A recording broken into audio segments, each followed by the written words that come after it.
Breaking news చూస్తున్నాం. Operation కగారుతో ఉనికి కోల్పోయే పరిస్థితులు ఉన్న మావోయిస్టులకు మరొక ఎదురు దెబ్బ తగిలింది. మేరకు ఇవాళ ఛత్తీస్గఢ్ రాష్ట్రంలోని నారాయణపూర్ జిల్లా మాధో అటవీ ప్రాంతంలో జరిగిన భీకర ఎదురు కాల్పుల్లో సుమారుగా 30 మంది మావోయిస్టులు ప్రాణాలు కోల్పోయారు. అబూజ్మఠ్ అడవులు, నారాయణపూర్, దంతెవాడ, బీజాపూర్, కొండగావు జిల్లాల పరిధిలో మావోయిస్టు అగ్రనేతలు సమావేశమయ్యారని సమాచారం మేరకు రంగంలోకి దిగిన సుమారుగా 2000 మంది డిఆర్టీ జవాన్లు ఇవాళ తెల్లవారుజాము నుంచే కూంబింగ్ ఆపరేషన్ చేపట్టారు. ఈ ఆపరేషన్లో మావోయిస్టు అగ్రనేతలను చుట్టుముట్టినట్లుగా సమాచారం.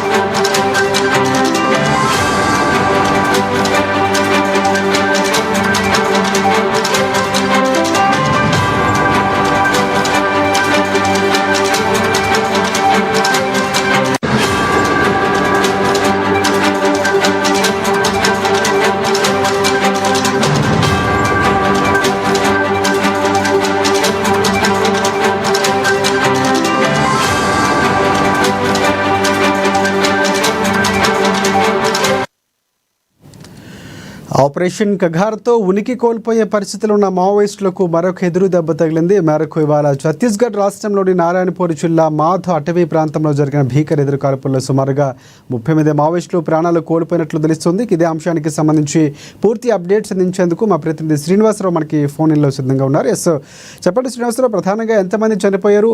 అంటే పార్టీకి సంబంధించినటువంటి చీఫ్ ఎవరైతే ఉన్నాయో మావోయిస్ట్ పార్టీకి సంబంధించి చనిపోవడం కేశవరావుకి సంబంధించి చాలా కీలకంగా ఉంది. ఈ దశలో 30 మంది చనిపోయినట్లు తెలుస్తుంది. పూర్తి అప్డేట్స్ ఏంటి?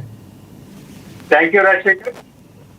గత కొన్ని నెలలుగా జరుగుతున్నటువంటి అభయారణ్యంలో జరుగుతున్నటువంటి ఆపరేషన్ ఖగార్లో భాగంగా ఏదైతే ఉందో ఛత్తీస్గఢ్ అలాగే తెలంగాణ సరిహద్దుల్లోని ఉన్నటువంటి కడగుట్టలు కావచ్చు, ఇతర ప్రాంతాల్లో అంటే అటవీ ప్రాంతాల్లో కావచ్చు జరుగుతున్నటువంటి ఈ యొక్క భద్రతా బలగాలు జల్లెడ పడుతున్నటువంటి నేపథ్యంలో ఈ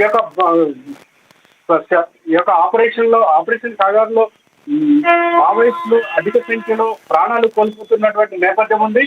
ఈ యొక్క సందర్భంలోనే ఈ రోజు జరిగినటువంటి భీకర ఎన్కౌంటర్ లో దాదాపు కీలక నేతలతో పాటు ఈ యొక్క కింది స్థాయి సిబ్బంది అంటే ఈ యొక్క మావోయిస్టు దళ సభ్యులు అందరూ కూడా దాదాపు 30 మంది ఈ యొక్క ఎన్కౌంటర్ లో మరణించినట్టు తెలుస్తుంది. ఈ యొక్క ఎన్కౌంటర్లు ఇంకా కొనసాగుతూనే ఉంది. ఈ యొక్క ఎన్కౌంటర్ లో భారీగా ఆయుధాలు, మందుగుండు సామాగ్రి కూడా స్వాధీనం చేసుకున్నట్టు తెలుస్తుంది. రాజశేఖర్, రైట్. అంటే ఇక్కడ అంటే కేశవరావుకు సంబంధించి ఆయన చనిపోవటం చాలా కీలకంగా కనిపిస్తుంది. ఎందుకంటే ఒక రకమైనటువంటి ఎదురు దెబ్బ అని చెప్పొచ్చు.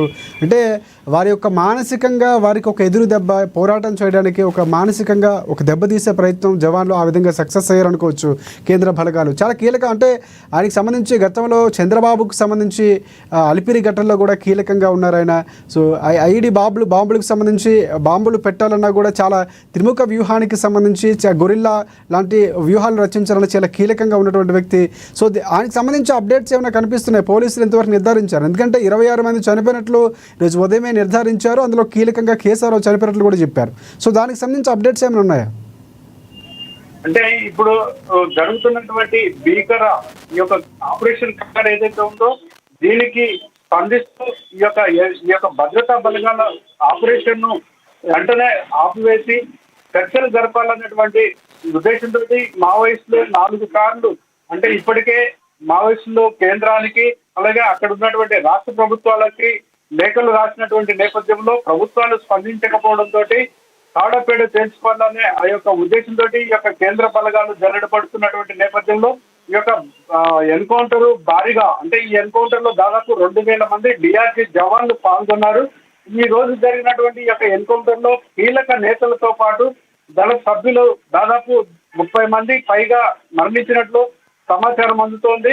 ఈ యొక్క కేంద్ర కమిటీ సభ్యులు ఎవరైతే ఉన్నారో అంటే ఈ యొక్క వయోభాగం మీద పడుతున్నటువంటి నేపథ్యంలో ఈ యొక్క భద్రతా బలగాలు సెర్చింగ్ ఆపరేషన్ చేస్తున్నటువంటి నేపథ్యం కావచ్చు.